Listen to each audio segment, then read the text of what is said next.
Buenos días, queridos hermanos. Doy muchas gracias al Señor por este día, su día, donde podemos venir a escuchar su palabra, donde podemos venir a alabar su nombre. Estamos en el tercer sermón de la serie de Deuteronomio, ¿sí?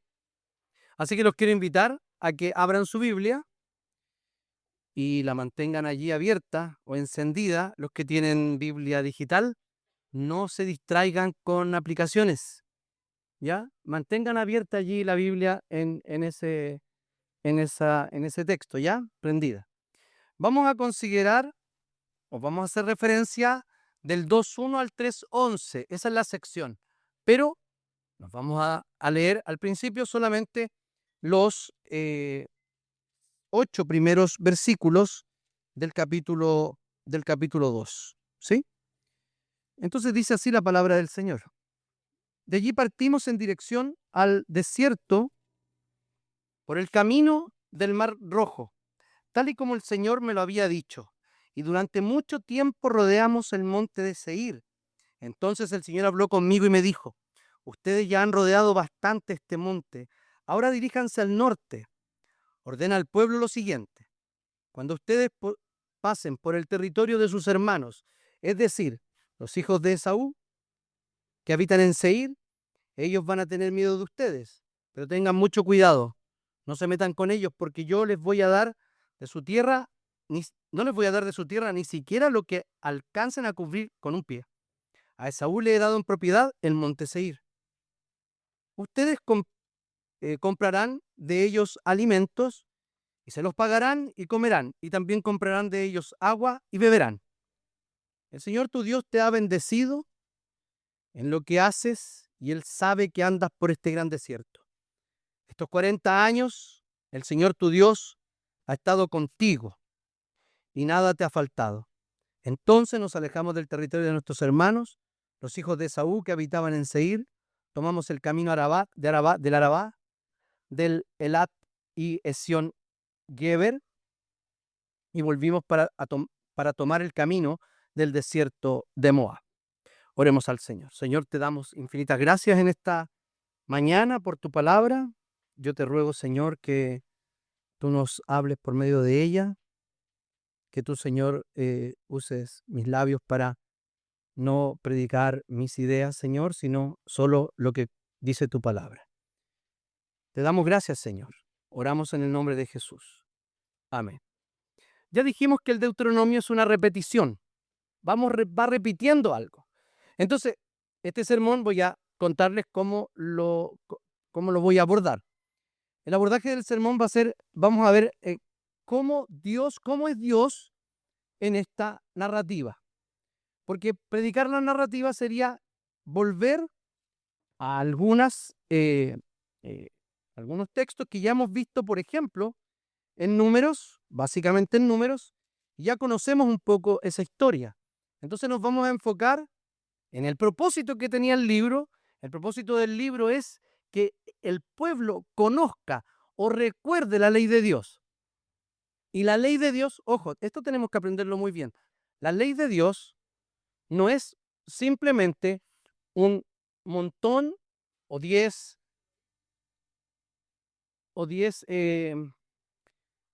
mandamientos a los cuales le podemos hacer check. Aquí esto fue bien, esto no.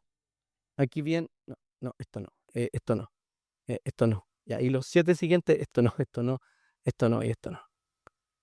No es eso. La ley proviene de un Dios que ha dado esa ley para relacionarse con ese pueblo, ¿ya? Con el pueblo de Israel. La ley tiene un propósito en el Antiguo Testamento, como lo dice Pablo, que es guiar hacia la venida del Mesías. Lo que hace básicamente la ley es decirnos lo imposibilitados que estamos de cumplir los mandamientos, así como el Señor dice que los cumplamos, y podamos acudir a Cristo, no solo para encontrar fuerza para guardar la ley, sino para encontrar perdón y salvación en nuestro Dios. Entonces, en el comienzo de su pueblo, el Señor se revela como, aquí en varias cosas, se revela como misericordioso, generoso, justo, fuerte y soberano en todo este relato. Entonces, recuerden que después de Cades Barnea, nos estamos refiriendo a cuando ellos se enfrentan a la entrada a la tierra prometida, ¿sí? Y mandan a los espías, ¿y qué dicen los espías? No podemos. Eso ya lo dijimos la semana pasada. No podemos, está lleno de gigantes, no hay posibilidad de tomarla. Y Caleb en este caso, toma la palabra y dice, sí podemos, con el Señor sí podemos. Y lo que dicen los demás, no, la verdad es que no. Y el Señor no los deja entrar a la tierra prometida. En todo este relato del Deuteronomio, no vamos a ver la posesión de la tierra. La posesión de la tierra la vamos a ver ya ¿dónde? ¿Saben dónde? En Josué, que es el libro que vamos a estudiar el próximo año, 2027, Dios mediante, 2027, para seguir con el Antiguo Testamento. Entonces, Israel no solamente quedó detenido, sino que quedó básicamente humillado. Habían despreciado la promesa de Dios, habían despreciado el pacto. ¿Qué era? Yo les voy a dar la tierra. No, yo se las daré, vamos a ver si se las doy. No, yo les daré la tierra. Yo les di la tierra que yo les doy. Ellos simplemente no creyeron en la palabra de Dios y ahora cargaban con las consecuencias de la incredulidad. Entonces, esta nueva sección parte con un pueblo derrotado, abatido, disciplinado, pero precisamente allí es una especie del comienzo de un nuevo día. De hecho, se llama el sermón número 3, hora de volver a empezar.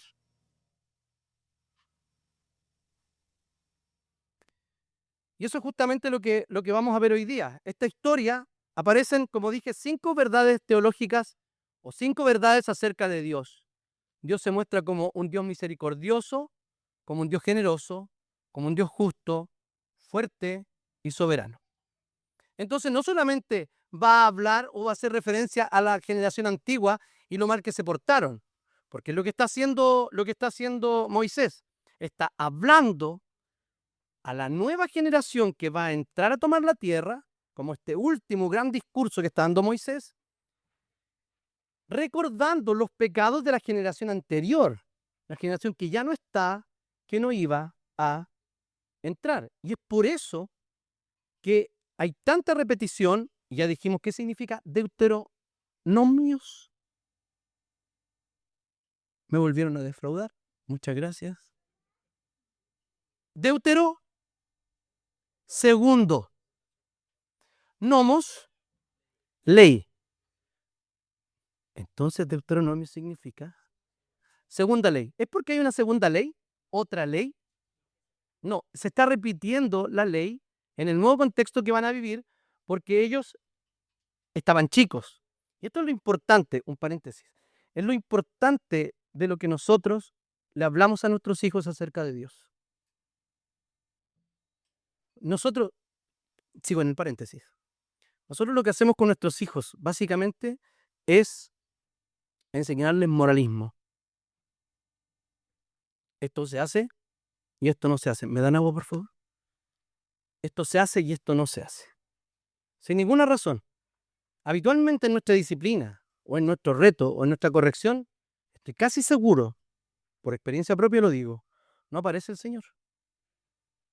Aparece nuestra propia frustración, que nosotros fuimos ofendidos, que a nosotros nos desobedecieron, etcétera, etcétera. Y lo que está haciendo Dios con esta nueva generación, ¿qué es? Recordarles quién es Él, quién es Dios. Y eso es tan importante. Por eso aquí es el deuteronomio. Recordar, volver a traer al corazón.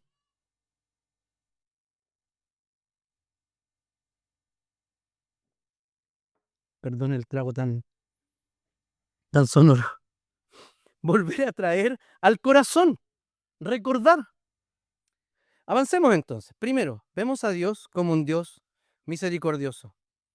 Luego nos dimos la vuelta y partimos hacia el desierto. Vaya a su Biblia, el capítulo 2, versículo 1. Partimos hacia el desierto por el camino del Mar Rojo, como el Señor lo había dicho, y por mucho tiempo anduvimos rodeando la región montañosa de Seir. Y luego en el versículo 3 añade, ya han rodeado bastante esta región montañosa, ahora diríjanse al norte. Aquí hay una palabra clave.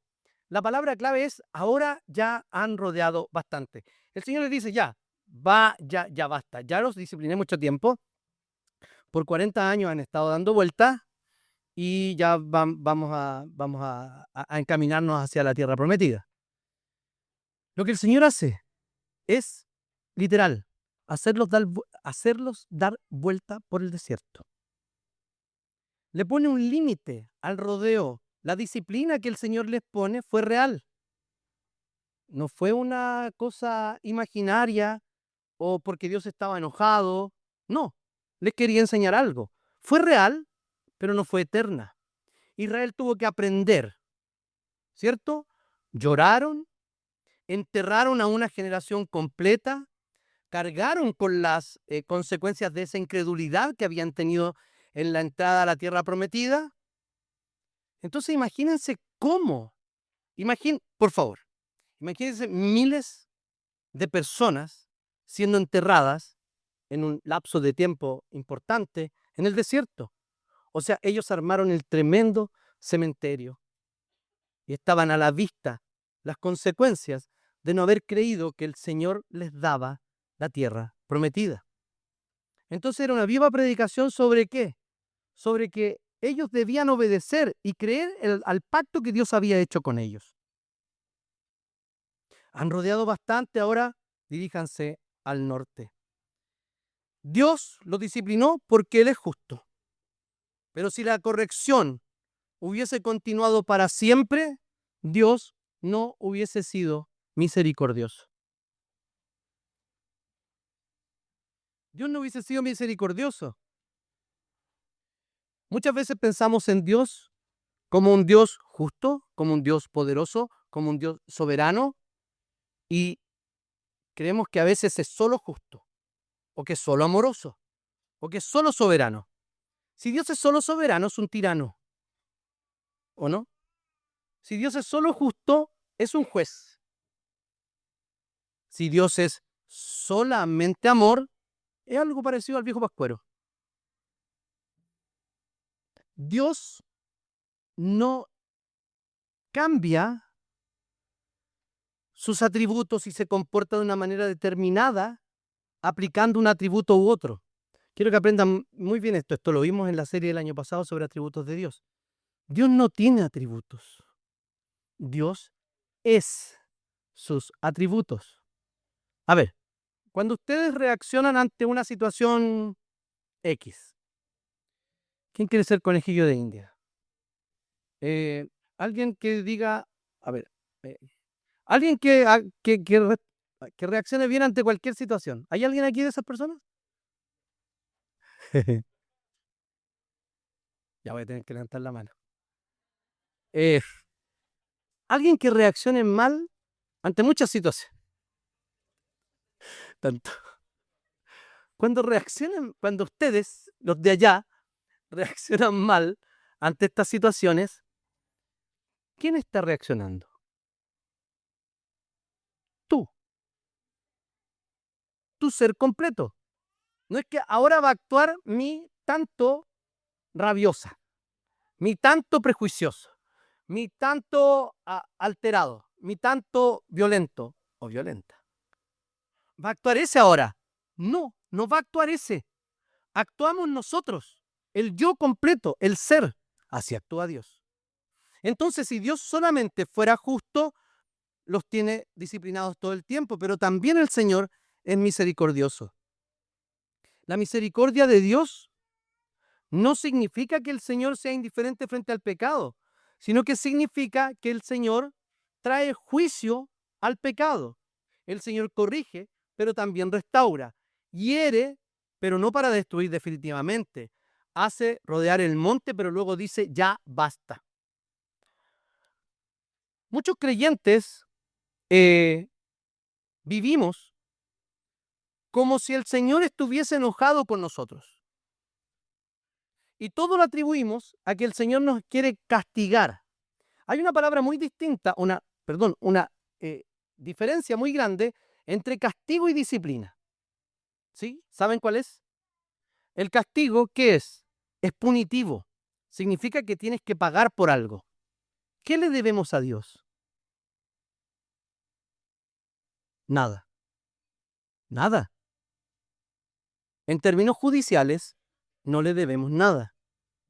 Alguien puede decir, le debemos todo. Claramente que sí. Pero en términos de la salvación y del pecado, ¿qué le debemos a Dios? Nada. ¿Quién pagó? ¿Quién pagó? Esta es una iglesia evangélica. ¿Quién pagó? Jesús. Jesús mismo pagó por nuestros pecados. Entonces el castigo, la punición, el pago, ya lo hizo Jesús. Es distinto cuando nosotros somos disciplinados por Dios. Y la disciplina de Dios, ¿qué busca? Busca corregir y empezar de nuevo un camino. Eso es lo que busca la disciplina. Y la disciplina, si el Señor es justo y misericordioso, el Señor disciplina en cuanto a la situación en la que nosotros hemos pecado. A ver, he conocido casos que hay personas que han interpretado, por ejemplo, la pérdida de un hijo, la muerte de un hijo, porque el Señor los castigó por una situación determinada. No, el Señor no puede castigarnos. ¿Saben por qué no puede? Porque va en contra de su propia promesa y de su propio pacto y de lo que Él ha prometido para nosotros. Entonces, ya han rodeado bastante este monte. Algunos probablemente hemos permanecido mucho tiempo bajo la sombra no del arrepentimiento, sino del remordimiento. Y hemos creído poco en la misericordia de Dios. Este texto nos enseña a ver al Dios misericordioso sin minimizar nuestro pecado y nuestras fallas, pero tampoco nos permite absolutizar las fallas que nosotros tenemos.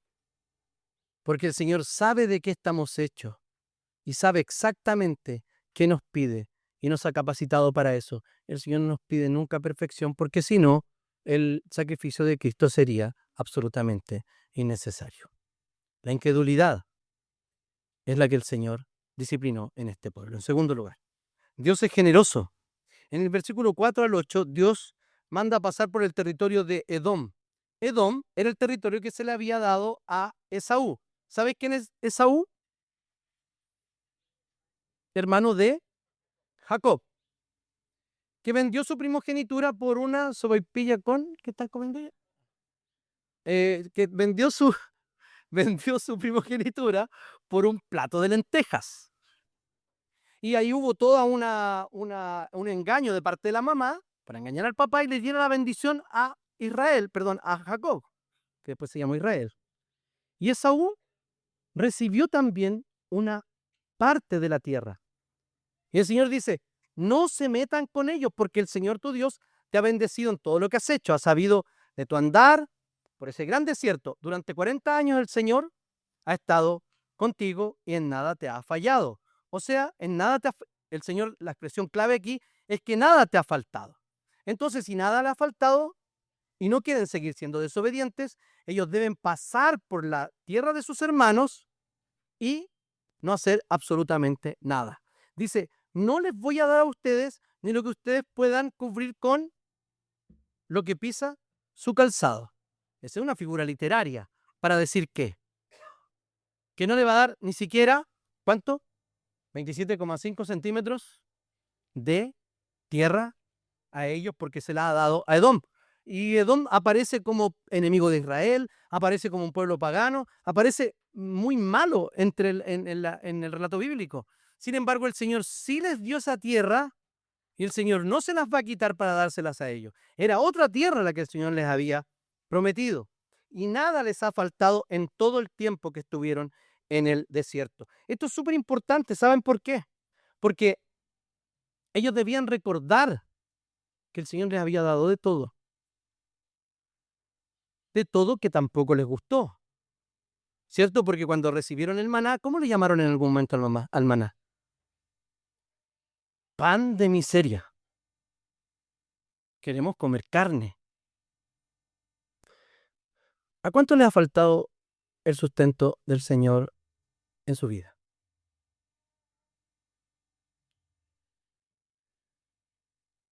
¿Cuántos han reclamado por ese sustento? No nos gusta a veces. El Señor está proveyendo para nuestra necesidad, pero no es como yo quiero que lo haga. Tampoco es lo que yo quiero que el Señor me dé. Yo necesito un auto de estas características y el Señor me dio este que tengo nomás. Le pegué en la cacha a varios, me pegué solo en todo caso. No tengo el auto que quiero, ¿cierto? Amén. Bien, Janice, súper bien. Amén. No tengo el auto que quiero, amén. No tenemos el auto que queremos, ¿cierto? O la casa que queremos, todo lo que queremos. Podemos no tenerlo. Pero ¿saben qué? El Señor sí ha provisto todo lo necesario. Ellos podrían haber pasado y simplemente haber dicho, ya, pásenos la comida, porque dice, les van a temer. Pero no se aprovecharon de eso. El Señor es bueno, el Señor es misericordioso y bondadoso. Entonces, el pueblo, a pesar de que el Señor era bondadoso, ahora el pueblo iba a comenzar a transaccionar con otros pueblos. Porque el pueblo ya no iba a ser sostenido por Dios en ese transcurso, sino que iba a pasar. Tenían que comprar comida de ellos y comer. Tomar bebida, o sea, comprar agua y beberla. Antes el Señor le daba todo listo.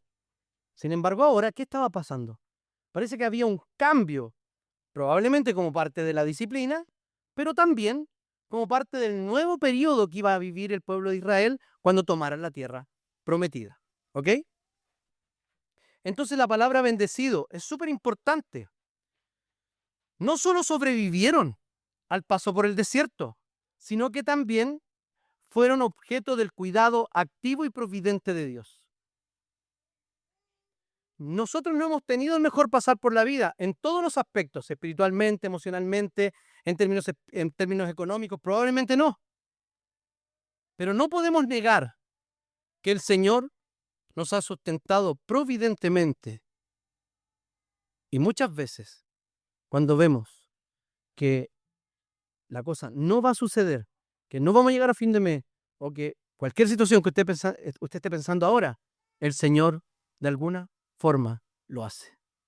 No a nuestra forma, no a nuestro gusto, ni siquiera consultándonos, porque el Señor es bondadoso. Nunca nos ha dejado solos como nunca. En esos 40 años dejó solo a su pueblo en el desierto. Fue una etapa dura, el Señor lo sostuvo, y nosotros podemos considerar que sí estamos pasando por el desierto. Nuestra vida es la figura más interesante y que refleja mejor el desierto, la vida del creyente, es el peregrinaje por el desierto. Esto es una figura de la historia de la redención, hemos sido liberados del pecado de Egipto, ¿no?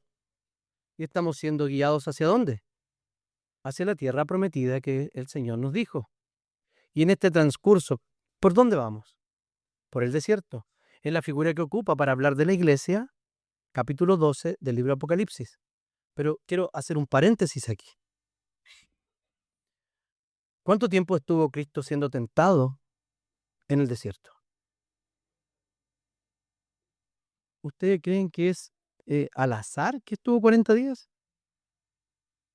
No. El número 40 y sus multiplicaciones son muy interesantes. 400 años estuvieron como esclavos, ¿cierto? 40 años estuvo Moisés desterrado. Y 40 años fueron por el desierto. 40 días Jesús en el desierto. Él estaba haciendo lo siguiente, Jesús. Estaba replicando el paso por el desierto del pueblo de Israel. ¿Sí? ¿Y qué pasó con Jesús? Fue tentado y venció. Fue tentado y venció. Fue tentado y venció por el poder de la palabra. ¿Quién falló? Falló el pueblo de Israel. Jesús en esos 40 días, representando esos 40 años, esos 40 años, no pecó y no falló. O sea, era el hijo perfecto de Dios. Israel también era llamado hijo. Sin embargo, este era el hijo perfecto de Dios. que pasó por la tentación, vivió en el desierto 40 días, el Señor lo sostuvo y no pecó, no accedió a la tentación. Y esto también lo hace por su propio cuerpo, vale decir, por la propia iglesia. No solo la iglesia del Antiguo Testamento, sino nosotros también. El Señor pasó por el desierto, vivió la tentación y dice Hebreos que tenemos un sumo sacerdote, no como los sumos sacerdotes antiguos. Tenemos a uno que es capaz de compadecerse o entendernos a nosotros en todo. ¿Por qué razón? Porque Él fue tentado en todo, pero sin pecado.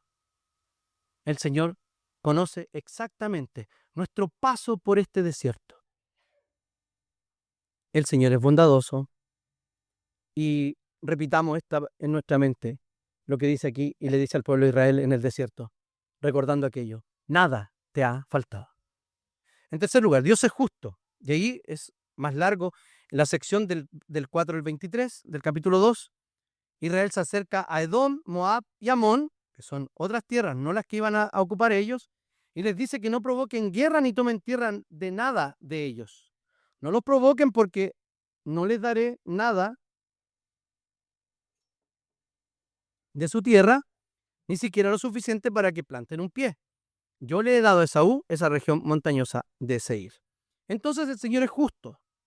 El Señor era justo, ¿en qué sentido? Si le había dado algo a ellos, eso se lo iba a mantener. Sin embargo, a los otros era otra la región que le había dado al pueblo de Israel. El Señor es juez de toda la tierra y había decidido que ciertas naciones, aunque no fueran sus hijos, aunque no fueran elegidos por Él, ocuparan ciertos lugares que Él les había destinado. Solamente para hacer un paréntesis de geopolítica de hoy, el mundo está cambiando, ¿no? El mundo cambia de un día para otro. Maduro está siendo juzgado, ¿cierto? Hay un proceso de democratización de Venezuela. Hubo un ataque férreo a Irán, ¿sí?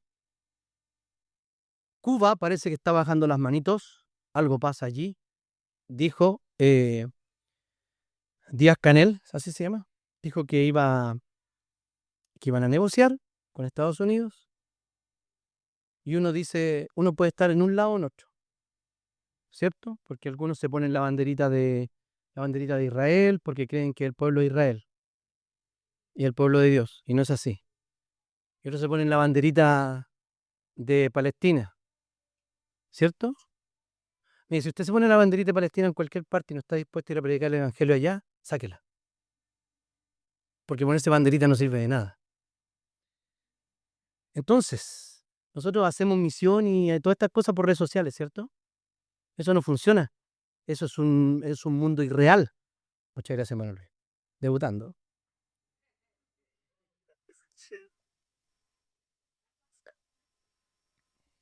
Bien. Entonces, ¿qué quiero decir con esto? Que nos puede parecer bueno o malo. Podemos estar a favor de Maduro, de los ayatolas y de los herederos de los Castros. O podemos estar a favor de Trump, Milei y todos los demás. El otro bloque. ¿Cierto?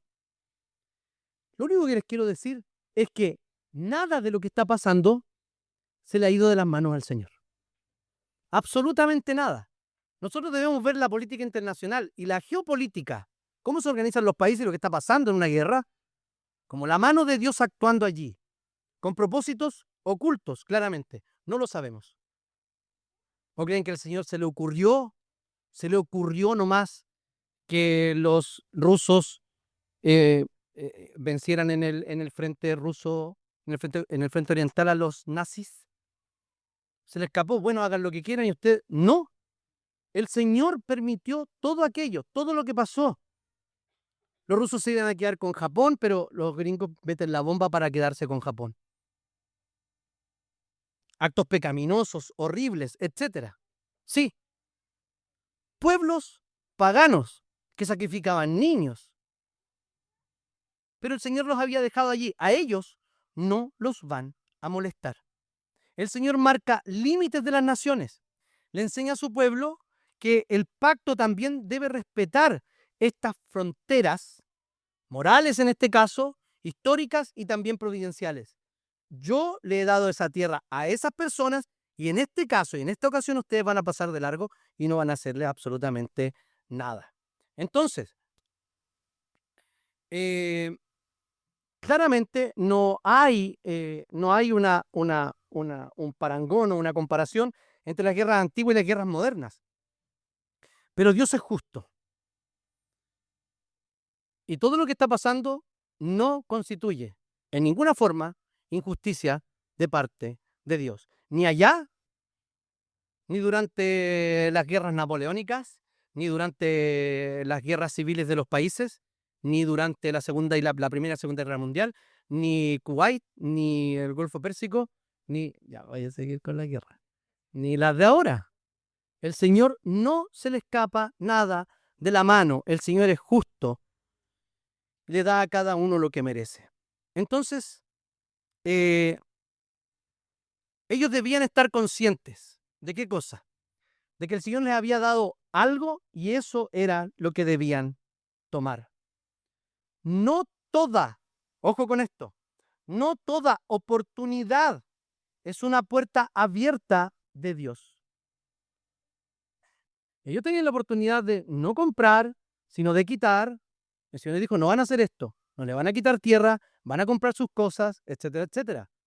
Muchas veces nosotros creemos que las oportunidades son oportunidades de Dios. Lo voy a explicar así. Cuando nuestros hijos eran pequeños, teníamos 2 chimeneas en la casa. En aquel tiempo glorioso cuando se podía quemar leña acá en la región metropolitana. Entonces, lo que hicimos nosotros fue rodear con unas rejitas, porque estoy seguro que estarían hoy día muy marcados, caras, brazos, por cómo jugaban. Hubiesen terminado peleando sobre una estufa, seguramente. Entonces nosotros rodeamos con rejitas. Y muchas veces el Señor nos pone rejita a la estufa para que no nos quememos. Pero cuando ya maduramos espiritualmente, nosotros llegó el momento que sacamos las rejitas antes de sacar la estufa. Sacamos las rejitas. ¿Por qué? Porque ya tenían la madurez para saber que no debían tocar esa estufa caliente. Nosotros creemos que cada oportunidad que se nos abre o una puerta abierta es una puerta abierta de Dios. Y no siempre es así. Es por eso que muchas veces las decisiones que tenemos que tomar son tan difíciles. Entonces, no pensemos que el Señor nos da oportunidad en todas las cosas. No toda cercanía implica permiso de parte de Dios. No todo lo que es posible es legítimo. Dios es justo y nos sigue enseñando que la santidad también se expresa en respetar los límites que el Señor nos ha dado. Avancemos. Dios también es fuerte. Levántense, salgan y crucen el arroyo de Arnón. Yo les he entregado en sus manos a Sihón, rey amorreo de Hesbrón, a su tierra. Comienza a tomar posesión de ella y entabla batalla con ellos. Está recordando las batallas que él le había hecho ganar a su pueblo. Aquí se destaca la fortaleza del Señor, ¿sí? El mismo pueblo que antes tembló ante ciudades altas con enemigos gigantes, ciudades fortificadas, hasta el imponente rey Og de Basán. Aquí se mencionan los gigantes en la Biblia. Se dice que la cama de ese rey era de hierro y medía 4 metros por 2, como la del Chino Río. ¿Ya? No es porque tuviera muchos hijos, sino porque necesitaba una cama firme y grande para él. Los anaquitas, los hijos de Dios en Génesis 6, aparentemente habían razas de seres humanos en los tiempos bíblicos que eran excesivamente gigantes. Tenemos también ¿a quién? Al gigante más famoso, no el gigante egoísta, por si acaso. ¿A quién? A Goliat, muy bien, que lo derrotó David, que era chiquitito. ¿Sí? Entonces la fortaleza del Señor no era una cuestión abstracta que él le iba a decir, no, ¿sabes qué? Que el Señor está con ustedes, créanle. No, le está haciendo recordar batallas en las que el Señor sí los había respaldado, que el Señor sí había ganado por ellos, y no estaban simplemente en una idea de que Dios era fuerte. La fortaleza de Dios se les manifestó históricamente. Cayeron ciudades, los muros no resisten. Esto exalta no la fuerza de Israel, sino la fuerza del propio Señor. Ellos no podían conquistar la tierra por ellos mismos. El gran problema del temor y de la desconfianza de que el Señor es fuerte y de no recordar las batallas que el Señor ha peleado por nosotros, no es que exagera al enemigo, sino que lo que hace es reducir a Dios.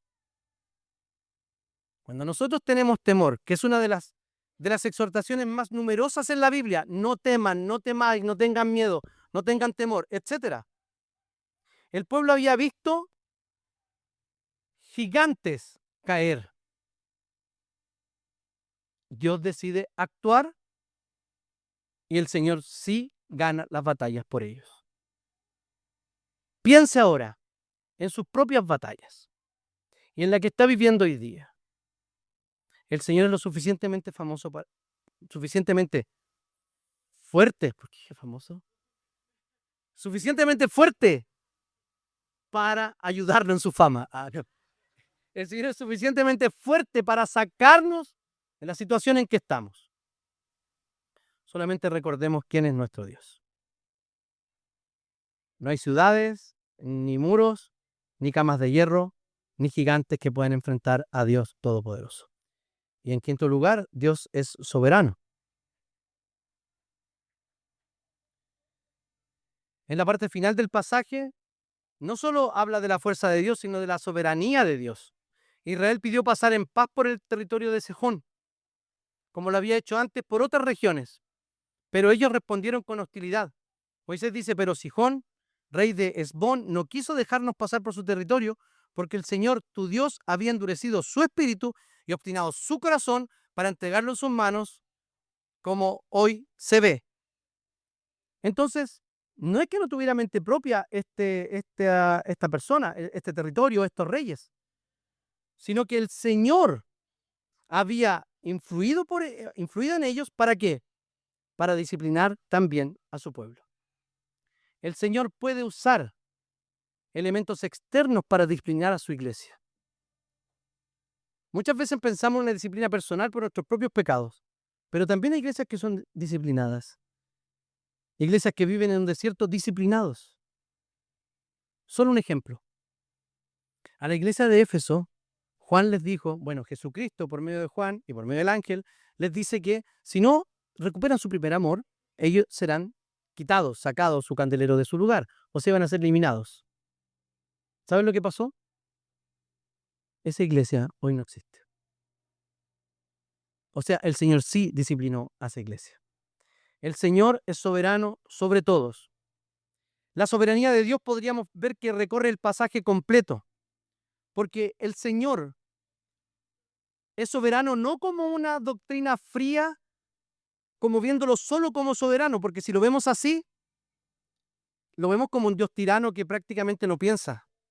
Está con todos sus otros atributos. Y la soberanía de Dios, lo que debería importarnos allí es que a pesar de las dificultades de la vida, los reyes no tienen poder sobre los planes del Señor. Esto debería aparecer como un fundamento de la seguridad de su propio pueblo. Esta soberanía está conectado con la historia completa del Éxodo, porque el faraón, ojo, esto no había pasado ahora solamente, un endurecimiento de corazón. El faraón, recuerdan, 10 plagas, 9 plagas sobre elementos, ¿no es así? Que habían derrotado, o eran representadas esas plagas como destrucción o derrota de 9 dioses egipcios. El último dios que tenía que ser derrotado, ¿quién era? El faraón. Y lo derrotó matando a su hijo y a todos los primogénitos de Egipto, incluyendo los de los israelitas. Los israelitas debían matar un cordero, marcar sus puertas para que el ángel de la muerte, Dios mismo matando a los primogénitos, pasara por alto. Por eso se llama Pascua, Pesaj, pasar por alto, para que pasara por alto esa casa porque alguien ya había muerto en lugar de ese primogénito. El Señor endureció el corazón de Faraón y los persiguió. ¿Y qué pasó? Su pueblo fue respaldado, su pueblo fue protegido, y después de pasar el Mar Rojo, ¿qué pasó? El agua se cerró, ¿y qué pasó? Los egipcios murieron.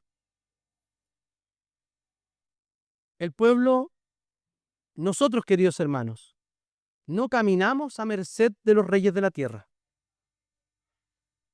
Nosotros no caminamos al ritmo que nos esté dando Trump, nuestro presidente, o los ayatolás, o quien sea en el mundo. Dios es el único rey soberano. No siempre se entiende el camino o las circunstancias que el Señor toma. ¿Por qué?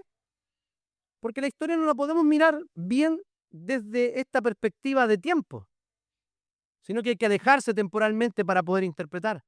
Pero lo que podemos decir de estos eventos históricos que estamos viendo ahora es que el Señor es soberano y la historia no está suelta ni desbandada. Nadie está desbandado.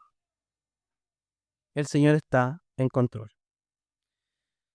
Dios no solo, queridos hermanos, nos acompaña en este viaje por nuestro desierto, sino que el Señor gobierna este peregrinaje. El Señor no solo va mirando para que no nos pase nada, sino que el Señor nos va protegiendo activamente en nuestra vida. Deuteronomio 2:1 al 3:11 es mucho más de una crónica de una guerra antigua, de una marcha antigua. Es una ventana, es una muestra del carácter de Dios. Repasemos. Dios es misericordioso. No deja a su pueblo en una disciplina eterna, sino que lo restaura. Dios es generoso. Aún en el desierto, nada le faltó a su pueblo. Dios es justo. El Señor corrige el pecado. Dios es fuerte. Derriba gigantes, derriba reyes y derriba ciudades fortificadas. Dios es soberano. Dios gobierna la historia y ninguna voluntad humana puede frustrar su plan. Mi pregunta es la siguiente. ¿Puede confiar en ese Dios? ¿Quiere confiar en ese Dios? No tenemos otra opción más que confiar en la misericordia del Señor, confiar en la generosidad de Dios, en su justicia, en su fortaleza y en su soberanía. Queridos, no estamos solos. Y no dejemos que algunos caminen solos este peregrinaje. El Señor nos ha llamado para caminar juntos rumbo a la tierra prometida. Así, disciplinados, corregidos, restaurados, sustentados, protegidos y guiados por el Señor. Tengamos un momento de oración. Señor, te damos infinitas gracias porque tú le diste a tu pueblo una oportunidad nueva de recomenzar el camino. Sabemos, Señor, que en Cristo podemos cada día comenzar de nuevo. Te damos gracias por eso, Señor, porque tú eres un Dios misericordioso, que no se enoja con nosotros, sino que nos corrige. Te damos gracias, Señor, porque tú no solo provees la salvación, Señor. Eres tan generoso que tú provees todo lo necesario, incluso más. Tú eres justo, Señor, y no dejarás que la injusticia persevere para siempre. Te damos gracias, Señor, por tu fortaleza, porque nosotros ciertamente somos débiles y solamente tú eres fuerte y fiel. Y te damos gracias, Señor, porque no estamos sueltos en el mundo, sino que tú eres soberano y tú gobiernas. Te damos gracias, Señor, por tu carácter. Oramos en el nombre y en los méritos de Jesús. Amén.